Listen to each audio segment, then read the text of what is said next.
can't be serious, man. You cannot be serious! Okay, now we had a very interesting chat to Mr. Blackman, John Blackman, who ripped the living suitcase out of Kyle and Jackie O.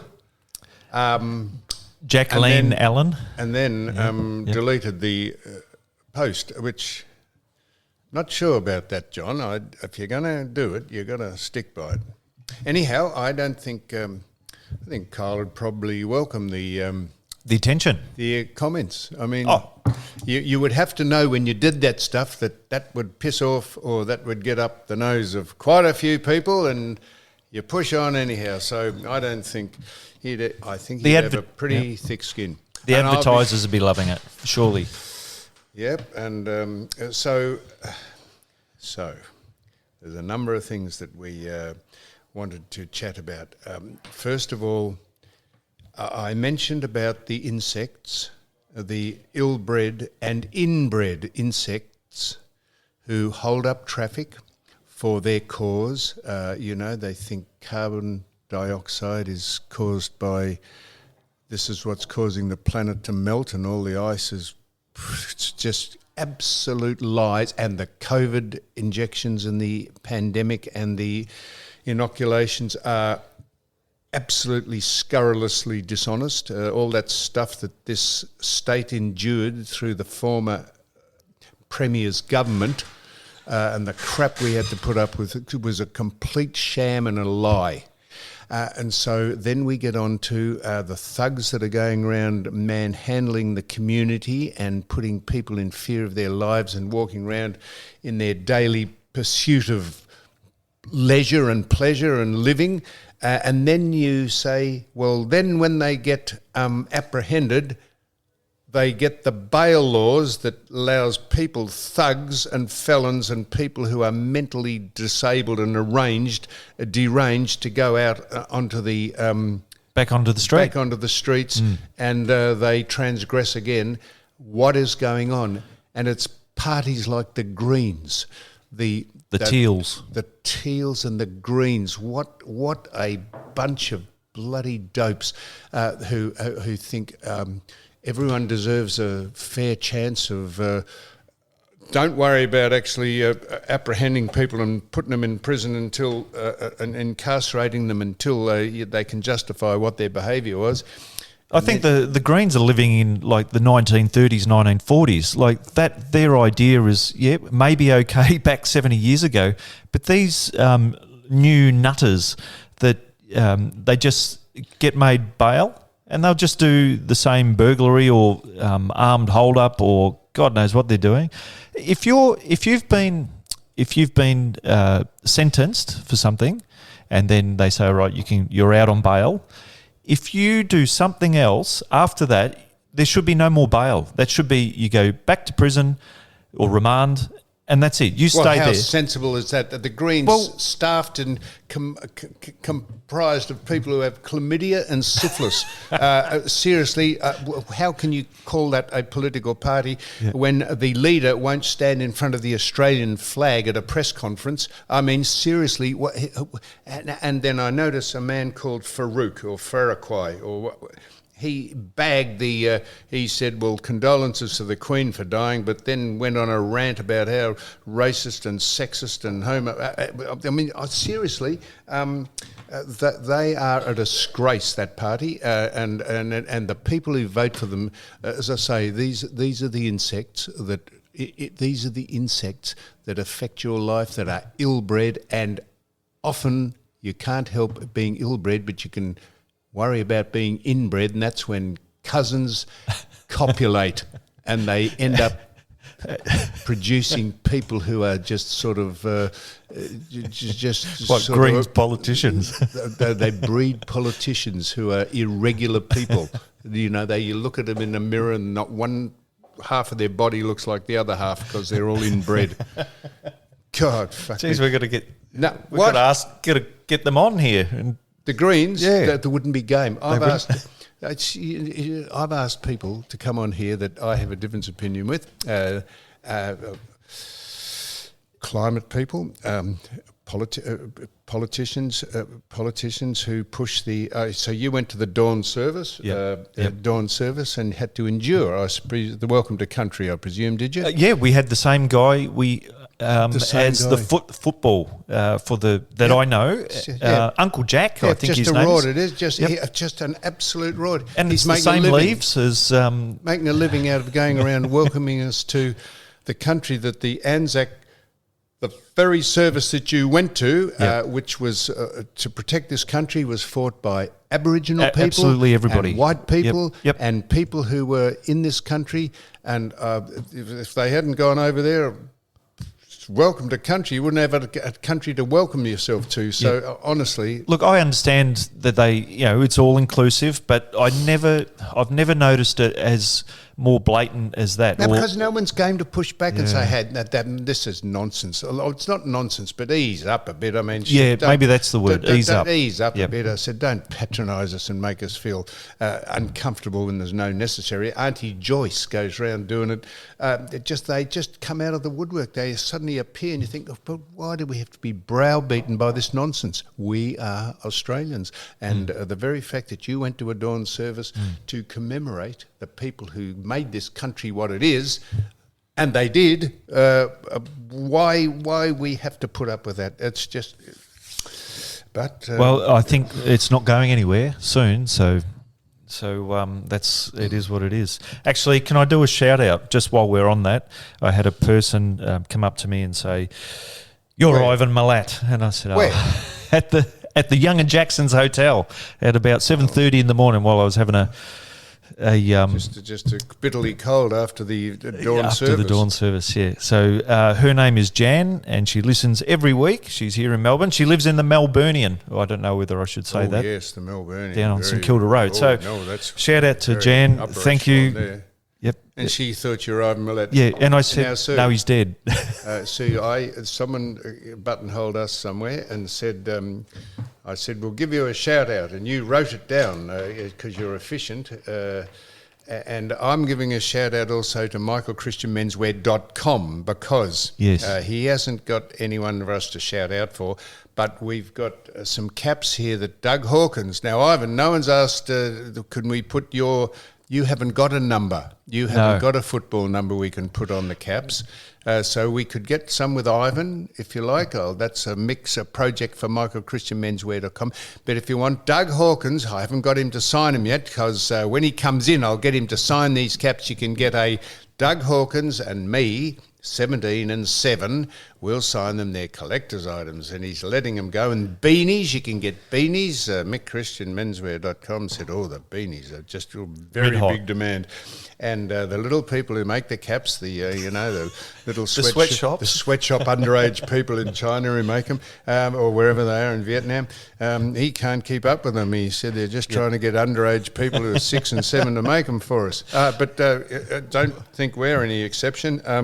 Nike and Adidas, and they all get their stuff and it's made from exactly the same kids. Same kids. So here we are. We've got the shout out. Well done, Sue. This is Anthony O'Connell. We met him at Crown. Right. And he said... That's the place that's shedding 1,000 jobs. Is it? It is, yep. Crown Consortium. I see. Why? Is it we're not gambling enough. Aren't we? No. 1,000. Anthony O'Connell. Well, good on you, Anthony O'Connell. How did we meet him? If you could just see, we are videotaping this because he was dancing. Sunday night. Yes. Yes. Well done. We went to my son Jack, and about 16 of us went to the Palms at the Crown to see a fantastic artist, a local lad called Jason Dean, and he did a compilation. The first half of his show, he did Elton John songs, and then he came back and for the second half did Billy Joel songs and played the piano and was absolutely fantastic, world class he was, and he's just a regular lad who's got a job. He's got a job in a recording. Finally, someone that's got a job. And he's got a job, and he doesn't do this full time, but I don't think he does it full time, does he? And he was absolutely brilliant, and we had a great time. And Anthony O'Connell was there bopping away, and I think that's what Sue meant when she started gyrating there, unless she's getting frisky. So good on Anthony O'Connell. And if you want the signature collector's caps from Mick Christian, he's in touch with the sweatshop people who employ the underage people who make them. And they've got 17 on one side and 7 on the other. Yep. And I feel embarrassed, Ivan, because unless you can get a number, I can put Ivan on there, or I don't know. Yeah, we'll work it out. The joke. Yeah, I probably won't keep going with it. No, I could. No, that's Yeah, right. no. What about Rex? Does Mick have any caps left with Rex's signatures or anything like that? I don't think Mick usually lets us know how things are going, so he could tell us what the state of the beanies are. Beanies have been big, and the caps have been big, and they're going to be big because Doug Hawkins is very well. Doug's going around Australia as a result of being on here doing tours. I'm the only person that doesn't get picked up. Yeah. So that is he. Now I was going to mention. Oh, so you're a minor. You were an ER minor. Yes, not an OR. No, I don't mean you're an underage. Yep. But you're a minor. So I want to ask you this. I see. I'm just reading this out now. Yep. Chris and Rebecca Judd are in a financial hole. They're not going broke, but they've just done some money. Apparently, I'm just reading this out. After a mining company they had heavily invested in went bust. Went bust. Okay. Chris and Beck Judd were among the largest shareholders in Perth-based iron ore miner Elmore Limited, and went into administration last week.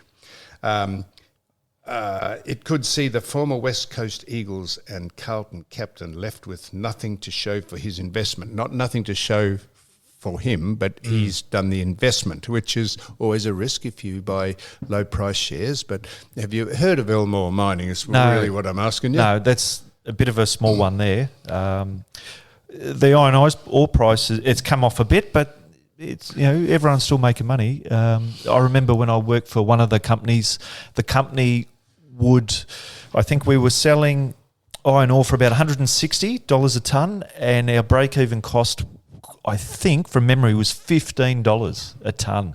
So we're absolutely making money hand over fist. So I don't know what it's like these days, like absolutely currently.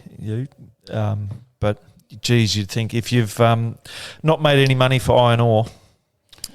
So in the clamour for this state to show how progressive and how virtuous it is to ban the Alorn power station, who ran on coal and has more coal under the Gippsland soil, for 200 years they could supply coal to the world. Yep.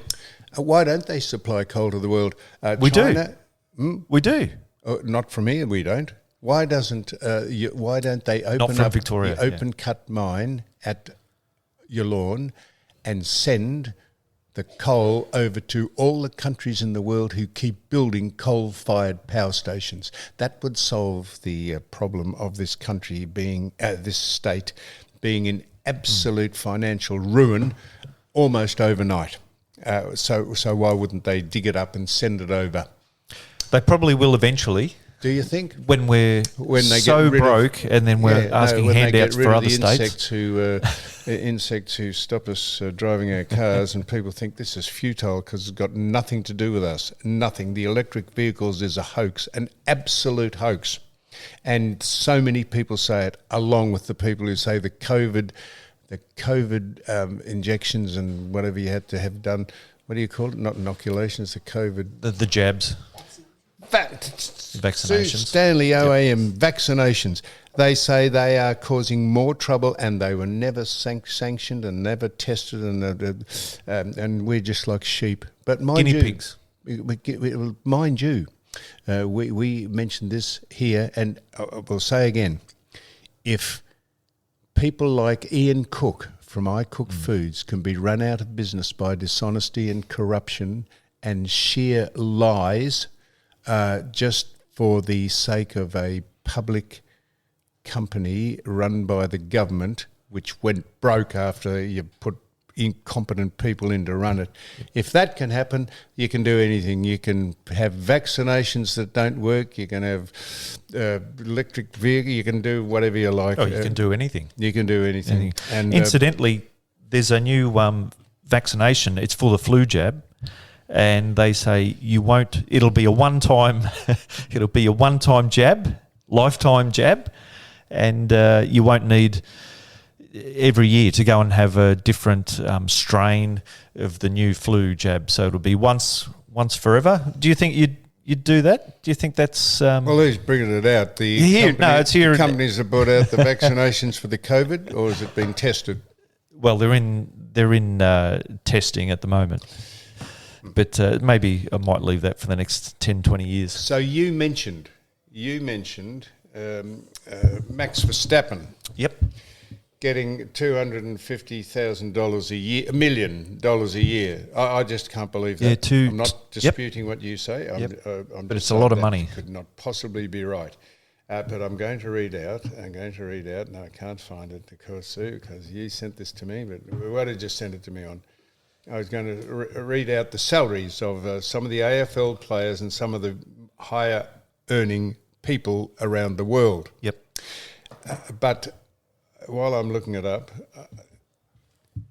what is the most amazing... Now, here's a question without notice. I've got 3 questions. What is the most amazing thing you've ever seen in your lifetime? What is the most exciting sporting event you've ever seen in your lifetime? And what event are you looking forward to most coming up? Now, they're pretty vague questions. This is Dorothy Dix questions, as you'd say? No, not Dorothy Dix. So it was the most amazing thing you've ever seen. Well, let me tell you what track we're on. The most amazing thing I've ever seen is 9/11, those planes flying into the Twin Towers. Wow. That is just, I don't care what you say. Yeah. That's the most extraordinary thing I've ever seen. And how that came about and how they engineered that and how that is just the most extraordinary thing I've ever seen. That's A. Yep. B. All right. The B. You'll love this, Ivan, because you won't even know the event.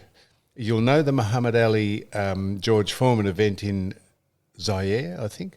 Was it the affair Africa? in Zaire or the Rumble in the Jungle? Rumble in the Jungle. George Foreman. That is the most. Yes, that's the best sporting event I've seen. The build-up. The build-up, and because no one expected Ali to win, and the second most greatest sporting event almost I've seen was, wait for this, was when Shane Van Gisbergen won the Chicago road race last year. In the wet?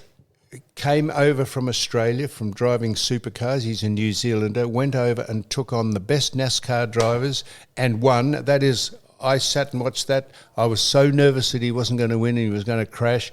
That is almost the most extraordinary thing I've ever seen.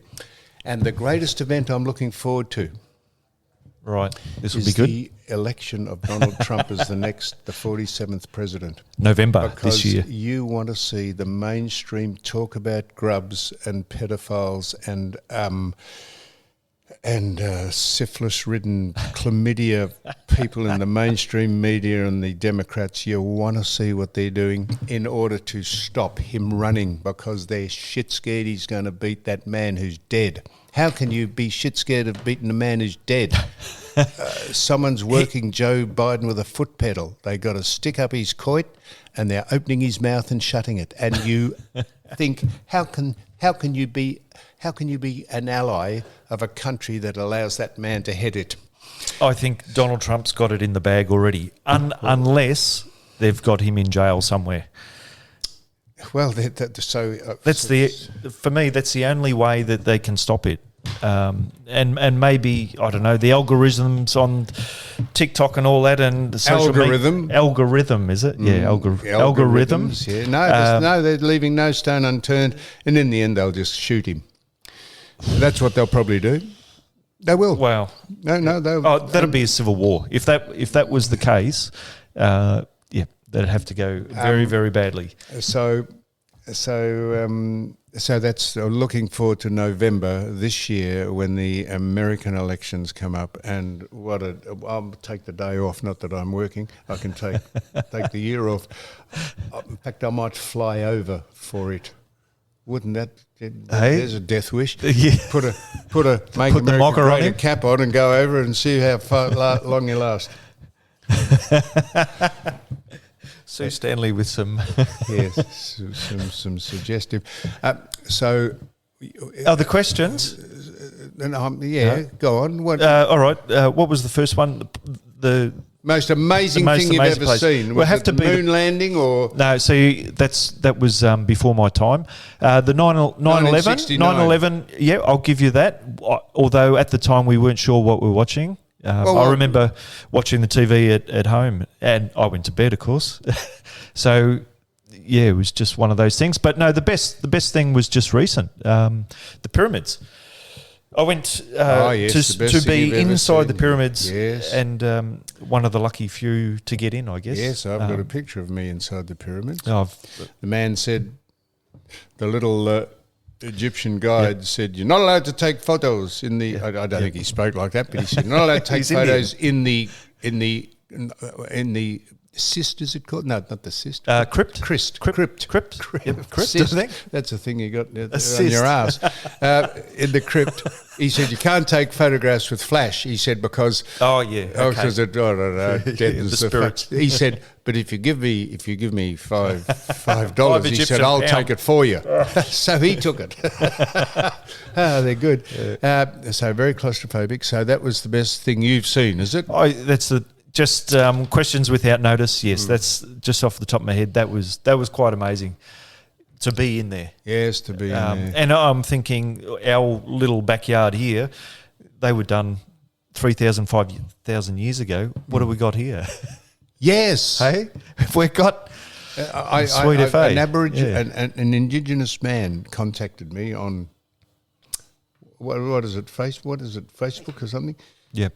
And he said, I'm not sure if he's happy to go with me or not, but he said, I'm sick of all this stuff about that. And he said, don't you know that we invented the stick? Which I thought was a good comment.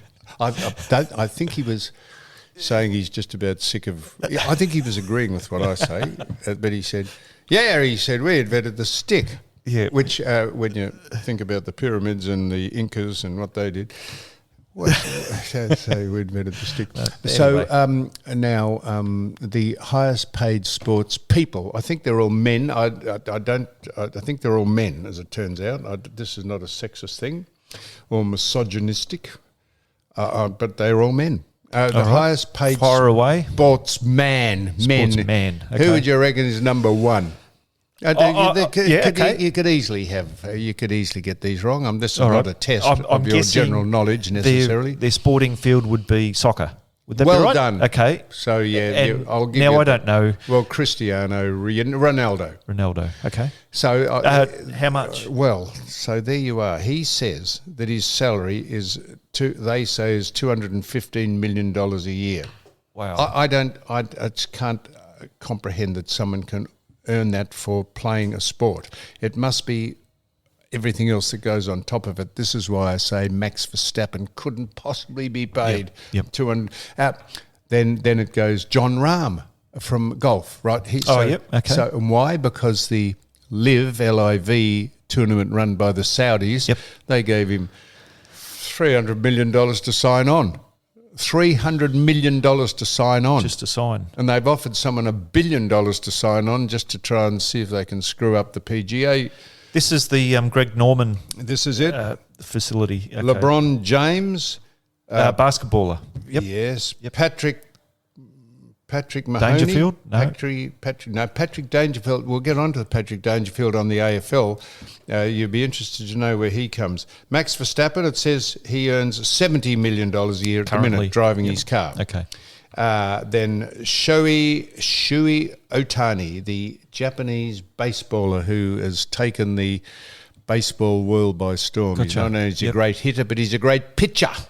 And he got signed up for $500 million for 10 years, did he? Wow. Or $1 billion for 10 years. I don't know, I'm making that up. Novak Djokovic, who, they say earns 16 million a year, but that would just be, that's not nonsense. That'd just be tournaments, really, not sponsors and that's men only. Then we got on to the I think so. Then we got on to the AFL. So who do you reckon is the highest paid? This is what it says here. Now, who do you reckon is the highest paid player in the AFL? Well, the obvious one would be. Let me think about that. Well, who do you reckon? I was going to say the guy that probably just left, Buddy Franklin. He was probably one of the highest ones, but currently now. Ivan, I'm asking the people playing today, who is the highest paid AFL player today, do you reckon? Can you give me a team? Fucking have a guess at it, Ivan, please. Who? Geelong? No. Oh. I can't go through all the teams. Sydney? Did he not see me just whisper it to him? Yeah, no, my eyes aren't. I didn't have my glasses on. Well, how close do you want to be? I'll do it again. This is exactly what I did. He said, look at me. Yep. Jason Ackermanis. Jason Ackermanis. Fucking hell. Dustin Martin.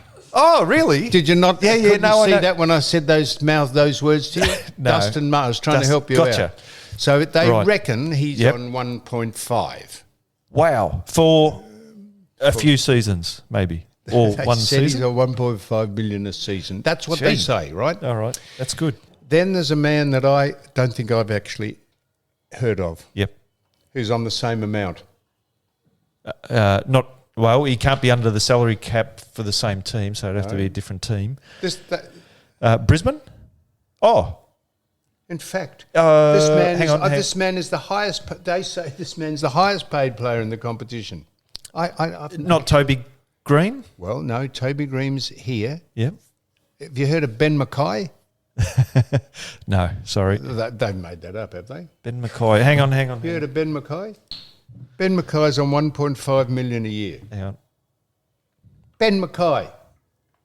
I can honestly say I've never heard of Ben Mackay. But that does. Nathan Fyfe from Fremantle. He's a star. He's on. These people are over $1 million. Ben Mackay. You heard of him? Read him out. Ben Mackay's a AFL player playing Essendon Football Club. Yep. Jeez. Well, why is he on 1.5? Yep. That's a mistake. Is it? It got to be. How much does Ben Mackay make? 1.5. Next. What? Why? Wow. Where's he come from? What is he? Here we go. You know this guy. Port Adelaide great Kane Corns. There's questions whether new recruit Ben Mackay is prepared for the scrutiny coming his way in 2024. Yeah. Upwards of 1.5 million. Geez, that's a... Why is he? What is he? A tall... What is he? 2.02 metres. Oh, no, so he's... 104 kilos. I didn't think we were talking about weight. No, he's 6'7" or 8", is he? So he must be a ruckman. Yeah. And he's on 1.5 mil. Holy mackerel. Yep. And then there's Jeremy McGovern, and then there's Tim Kelly, and then there's Bonton Pelly. Half of these people I've heard. Clayton Oliver, Petrarca, Cameron. Now, so I couldn't find... I would have thought Jeremy Cameron would have been the highest paid. I would pay Jeremy Cameron the highest amount of money. He's a star. Right. But I can't see... And you asked about... Dangerfield. He's not... Well...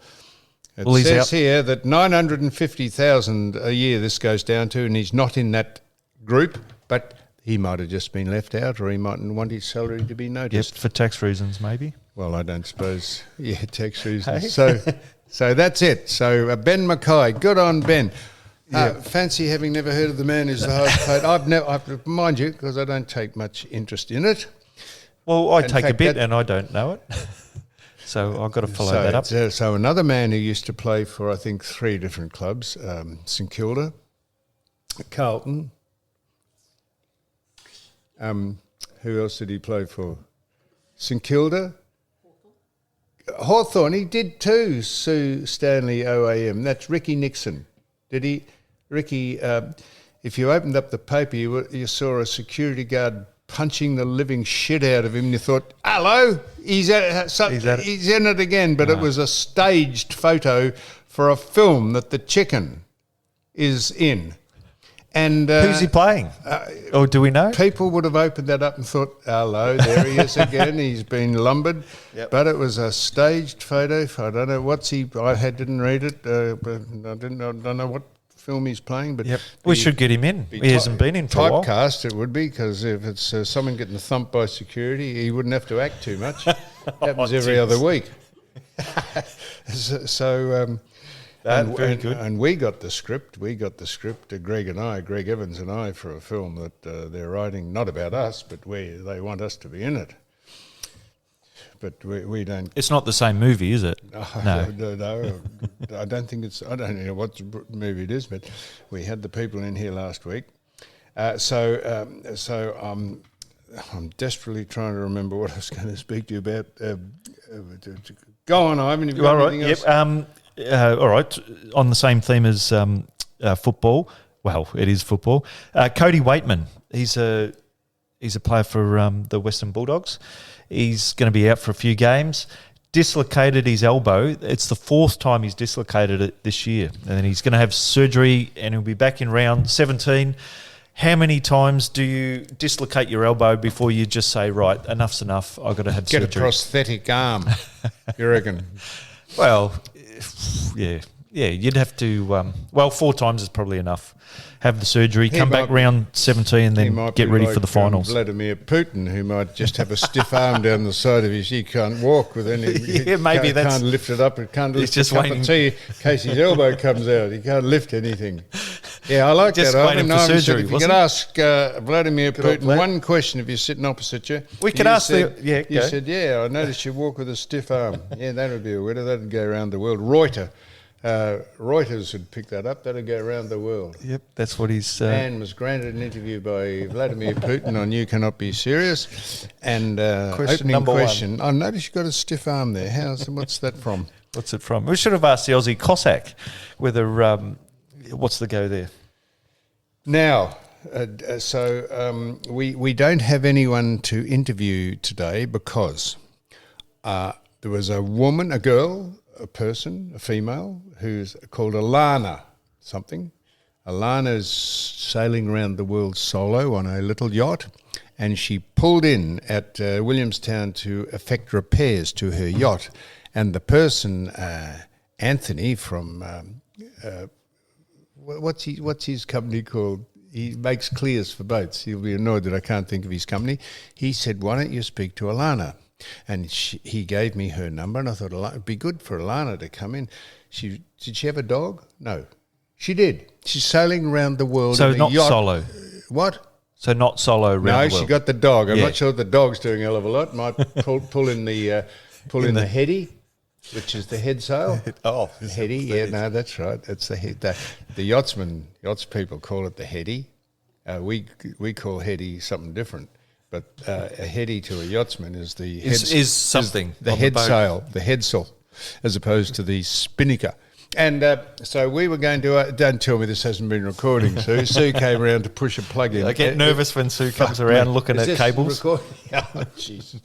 So, anyhow, I texted Alana yesterday because she either, Anthony said from the Clears company in Williamstown, he said, why don't you speak to Alana? What would you ask Alana if she came near? She'd probably bring the dog in. What would you ask Alana? She's sailing around the world in a yacht which is no bigger than the table we're sitting at, apparently. What would you ask Alana? Yeah, would she got a withered arm? Or both your arms work. I thought it'd be interesting. Why is she doing it? And what would you do that for? But it's a good test of your mental fortitude over the elements, and not many people could say they've done that. No, not too many, and not too many people would want to do that. Really? How safe would that be for a single person? But did she ghost you? Did she? Did she ring you back? No. She ghosted you. Well, is that what that means? Well, maybe she's disembarked disembarked. Maybe she's left port and is now in the middle of the Pacific on the way on a... Because Anthony told me, the man from the Clears company, Anthony told me that she was in there, it's 8 days ago, he told me, didn't he? So maybe she's had the repairs done to the boat and she's in the middle of the Pacific on her way around the world, or else... She's left the building. Alada has left the building. Would you get reception? Like how... Well, would your phone work? Would your internet? Phone, wouldn't she? Or she wouldn't have Starlink. Oh no! So apparently Starlink. Very expensive. Starlink. So she'd have a sat phone. So anyhow, we were going to try and get Alana to come in. So she couldn't come in, and then I was going to ask because we had great response to the people. First of all, Captain Peter Jansen. Yep. Who to this day still hasn't told us how he made his money, but that's a secret he'll take to the grave. And then we had last week John Michael Howson. We had fantastic reports about John Michael Howson and how they enjoyed that. And I thought, in the spirit of asking people who've been stars in the industry, wait till Jackie O and Kyle bite the dust, and then we'll speak to them. We probably won't. But then I thought, well, we'll ask the great Philip Brady. Phil, who's... but Phil said he would be happy to do it, but he's had dislocated his hip, I think, or something, or he was incapacitated. And when it comes good... what? Yeah, that would sort of incapacitate you, wouldn't it? A busted hip. Yep. I mind you, I said we could go to him because we went to the captain, Peter Jansen, who's just, we went to him. But Phil said no, so he was either politely declining or he said he would do it. Or it's legit. No, I'm sure he would do it. So Philip Brady, he was with Bruce Mansfield on... Now, did he do a program overnight? Yes, was that? He did. He did morning on Sunday. I don't know what they did, but they. Okay. And he is part of that infamous call-in when the bloke called in and said, "Oh, yeah, Tony from someone from somewhere." It wasn't Tony. It was. He was part of the infamous when the bloke rang in. What was his name? And he said, "Hello, Mr. Brady and Mr. Mansfield. I've got a joke for you." What is the funniest smelling thing in the world? And I'm not sure if I can say the word, but... this was on national radio. This was on national radio. He said, what is the funniest smelling thing in the world? And I shouldn't say the word. Can I say the word? Can I? Because it's not me saying it. Well, it is me saying it. But just... Anyhow, so this is on national. You can look it up. Yep. I think I have. And they were nice and patronising to him, and they said, "Oh, what was his name? It wasn't Toby. It was might have been Toby." He said, "Hello, it's Toby here," and he said, "Oh, hello, Toby." And Bruce Manfield, "Yes, what is it, Toby?" He said, "Oh God, I wanted to ask you a question." And Phil said, "Oh, what is it?" He said, "What is the funniest smelling thing in the world?" And Phil said, and Bruce said, "Oh, I don't know, Toby. What is?" They built it up. "What is the most funniest smelling thing in the world?" And he said, "An anchovy's cunt." And there was 3 seconds of silence, and Bruce or Phil said, "Oh, Toby, you've let yourself down. Never call in again." And then they proceeded to take the piss out of it. In 5 minutes, they said, "Oh, that's shocking." He said, "Queenie, who listens to this every night, has just turned the radio off. And even the janitor has got a shock and he's not coming in anymore." And they... Yeah, I'm sorry if I said the C word, but that's what the Toby said. And so that's Phil. Phil, we could have asked him about that. He said that's gone around. Famous. That went round the world. That. Is there not in radio? Is there not a 3-second delay? Yes, or there's a button? I think that possibly at that time of the night, people aren't concentrating. They would think that someone who rings in is going to ask, "How do you get the stain off my rug?" Or you put a bit of baking soda on it. Or they weren't prepared for Toby, I don't think. Mind you, they might have thought it was such good copy that they let it go, knowing that people would find it amusing. And so that's I probably think you can YouTube that. That's probably where you can. can. Yeah. That's probably where fact, I will. Jackie O and Kyle got a lot of their material. In fact, I'm going to YouTube it now. I'll just play it to you. You think I'm making it up. And then we could play I've got this on here, we could play the bloke who got the gerbil stuck up his ort. Remember that? And they tried to that was Don. Don was here, wasn't he, for that? Yeah. Not Don personally. Yeah, I could play that now, I think. I think I could. I won't play it all, but I think it's on here. If I push that now, will that play through the head? It'll play something. No, oh, no. No, not that one. Hang on. We've just pushing lost all the the buttons. listeners. Hang on. Cannot be. No. Here's a fax from Cooter in... That's it. Can you hear that? Yep. Will I play this? We'll end on this. People love this. This is a fact. Listen. Here's a fax from Cooter in It's just going Orlando away. who sends me a copy of a story that appeared in the Los Angeles Times. He says, a prestigious newspaper, not the oft-maligned Weekly World News. Quoting the story, in retrospect, lighting the match was my big mistake, but I was only trying to retrieve the gerbil. Eric Tomaszewski told bemused doctors in the severe burns unit of Salt Lake City Hospital. Tomaszewski and his homosexual partner, Andrew Kinky Farnham, had been admitted for emergency treatment after a felching session had gone seriously wrong. I pushed a cardboard tube up his rectum and slipped Raggett, our gerbil, in, he explained. As usual, Kinky shouted out, Armageddon! My cue that he'd had enough. I tried to retrieve Raggett, but he wouldn't come out again, so I peered into the tube and struck a match, thinking the light might attract him. At a hushed press conference, a hospital spokesman described what happened next. The match ignited a pocket of intestinal gas and flame shot out the tube, igniting Mr. Tomaszewski's hair and severely burning his face. It also set fire to the gerbil's fur and whiskers, which in turn ignited a larger pocket of gas further up the intestine, propelling the rodent out like a cannonball. Armageddon!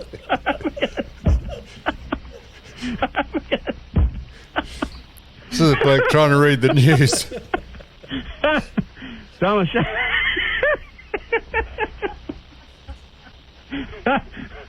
Tomaszewski suffered second-degree burns and a broken nose from the impact of the gerbil, while Farnham suffered first and second-degree burns to his anus and lower intestinal tract. Armageddon! That's brilliant. What would John Blackman think of that? Oh, shit. I don't know if that's true or not, but they had that was a report in the New York, the Los Angeles Times or something, and it was actually a written article. And the bloke, I don't know if that's made up. It sounded. They're trying to read it. Now, if I could just find Bruce and Phil. Bruce and Phil. No, we won't do that. Anyhow, look, we've done that. Well, one other thing, the Mike Tyson fight. I was telling you just about before that. So that Mike Tyson fight with Jake Paul, that's in the 20th of July. That's now been sanctioned by the Las Vegas Boxing Commission. So it's a real deal now. So that's going to count towards his knockouts or his number of fights. And so no headgear. Pay-per-view, is it? Yeah, Netflix on that one. Netflix? On that platform. Yep. So if you've got Netflix, You can watch it. you can. I think you'll have to pay. Well, you'll have to pay, but you'll be able to watch it on that platform. That's different. No, that's called Pay-per-view or something. No. What's the station called where you have to pay the channel?